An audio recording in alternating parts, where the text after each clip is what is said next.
तो भाई आज का व्लॉग कर रही हूँ मैं शाम को शुरू। तो मैं आ रखी हूँ आज ऊपर वाले कमरे में और यहाँ पे मैं कुछ खास काम करने के लिए आ रखी हूँ भाई। तो भाई यहाँ पे पकड़ती हूँ मैं बैग और मेरा बैग इतना गंदा हो रखा है ना, मतलब ये मैंने नीचे रख रख के इसके ये हाल हो रखे है, वरना पिछली साल लाई थी।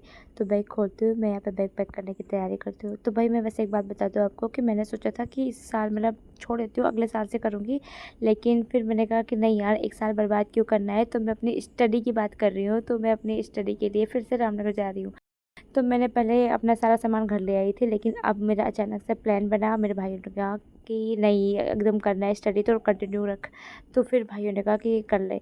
तो यहाँ पे मेरा कल है एंट्रेंस का एग्ज़ाम। तो मैं आपको बता दूँ कि मैंने बीए प्लस एमए कर लिया है और अब मैं सोच रही हूँ कि बीएड भी कर लेती हूँ। तो मैं एंट्रेंस का एग्ज़ाम देने रामनगर जा रही हूँ कल। तो वैसे तो मैं 2 दिन बाद घर लौट जाऊँगी, क्योंकि एंट्रेंस का एग्ज़ाम देके मैं घर आ जाऊँगी। उसके बाद एडमिशन होगा, फिर तब जाऊँगी मैं। तो ये मैंने बना रखा है और इससे अलावा मैंने दूसरे बनाया है, वो बहुत ही ज़्यादा प्यारा है। वो दूसरे कमरे में लगा रखा है मैंने, जहाँ हमारा बैठक है। तो फिर यहाँ पे मैं तैयार हो जाती हूँ सुबह, और सुबह तैयार होने के बाद मैं मम्मी को बुलाती हूँ कि जल्दी आ जाओ, मुझे देर हो रही है। और यहाँ पे दादाजी भी आ चुके हैं। तो तब तक मैं दादाजी के पैर छू देती हूँ, और फिर दादाजी के पैर छू के फिर मैं और मम्मी निकल पड़ते हैं यहाँ से, घर से।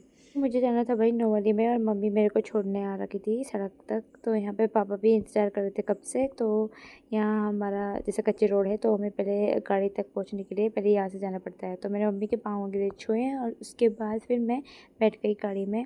और फिर मैं यहाँ से चली गई। जैसे मैं गाड़ी में बैठी ना, मुझे पता नहीं क्यों अजीब से उल्टी आने को हो जाता है, सच बोलो तो। फिर मैं यहाँ पे बस में भी बैठ गई थी। यहाँ से मैं बस में बैठी थी, और बस में से उसके बाद यहाँ से बस चली गई। वैसे ही गाड़ी में बैठी, मुझे भाई मेरी गाड़ी में ना हालत बहुत ज़्यादा ख़राब भी हुई थी। तो मेरे वीडियो बनाने की हालत में ज़्यादा थी नहीं, तो मैंने कहीं कहीं पे सूट ले रखा है। तो मैं डायरेक्ट पहुँच गई अब रामनगर। 4 घंटे के रास्ते के बाद मैं रामनगर पहुँची हूँ। तो मेरी हालत एकदम दुरुस्त है भाई। तो यहाँ से मैंने ऑटो लिया, और ऑटो लेने के बाद मैं पहुँच गई थी घर को। तो यहाँ पे मेरी दीदी की बेटियों ने मतलब मेरी यहाँ पे स्वागत के लिए लग रखे थे फूल वगैरह, और टीका वगैरह लगा रहे थे मुझे। तो मतलब इनके छोटी बोलते मार्केट देख के कभी अच्छा भी लगता है बहुत ज़्यादा। तो वो खुश हो गए थे कि मौसी इतने टाइम बाद आ रही है। तो फिर यहाँ पे शाम को मेरी दीदी की बच्ची मेरे सर दबाती है। मैंने कहा कि मेरा सर दर्द कर रहा है, तो उसने कहा मौसी मैं दबा देती हूँ। तो भाई इतना प्यार इनको मौसी पे इसलिए आ रखा था क्योंकि मैं इनके लिए ला रखी थी चिप्स, इसलिए। तो बाय बाय गाइस, मिलते हैं नेक्स्ट वीडियो में।